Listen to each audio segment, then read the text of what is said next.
आज का बाइबल का वचन उत्पत्ति का ग्रंथ अध्याय 18 वचन 1 से 15 और आज का सुसमाचार मत्ती के अनुसार अध्याय 8 वचन 5 से 17।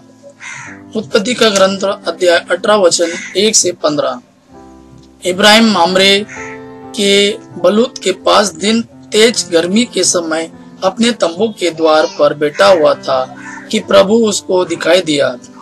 इब्राहिम ने आंख उठाकर देखा कि 3 पुरुष उसके सामने खड़े हैं। उन्हें देखते ही वह तंबू के द्वार से उनसे मिलने के लिए दौड़ा और दंडवत कर बोला, प्रभु, यदि मुझ पर आपकी कृपा हो तो अपने सेवक के सामने से यूं ही न चले जाए। आप आज्ञा दे तो मैं पानी मंगवाता हूँ। आप पैर धोकर वृक्ष के नीचे विश्राम करें। इतने में रोटी में लाऊंगा। आप जलपान करने के बाद ही आगे बढ़े। आप तो इसीलिए अपने सेवक के यहाँ आए हैं। उन्होंने उत्तर दिया, तुम जैसा कहते हो वैसा ही करो। इब्राहिम ने तंबू के भीतर दौड़कर सारा से कहा, जल्दी से 3 पसेरी मैदा गूंद कर फुलके तैयार करो। तब इब्राहिम ने दोरों के पास दौड़कर एक अच्छा मोटा बछड़ा लिया और नौकर को दिया, जो उसे जल्दी से पकाने गया।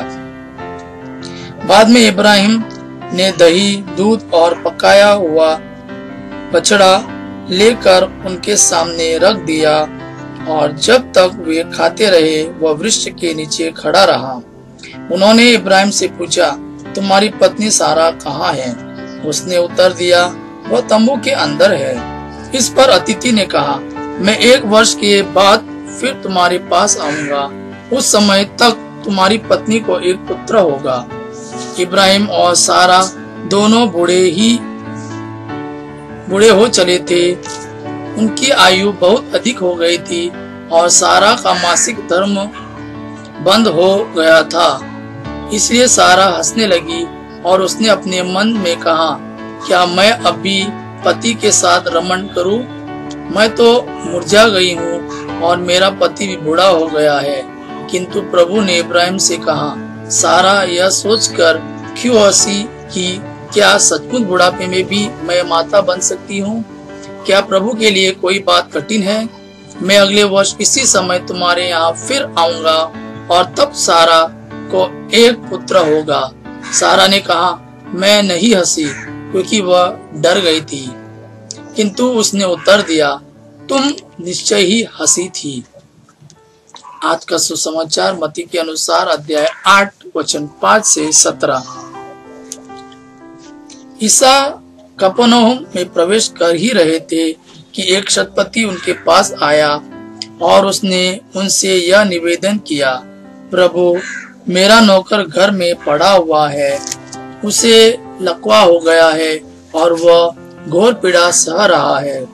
ईसा ने उससे कहा, मैं आकर उसे चंगा कर दूंगा। शतपति ने उत्तर दिया, प्रभु, मैं इस योग्य नहीं हूँ कि आप मेरे यहाँ आए। आप एक ही शब्द कह दीजिए और मेरा नौकर चंगा हो जाएगा। मैं एक छोटा सा अधिकारी हूँ। मेरे अधीन सिपाही रहते हैं। जब मैं एक से कहता हूँ जाओ तो वह जाता है और दूसरे से आओ तो वह आता है और अपने नौकर से यह करो तो वह यह करता है। ईसा यह सुनकर चकित हो गए और उन्होंने अपने पीछे आने वालों से कहा,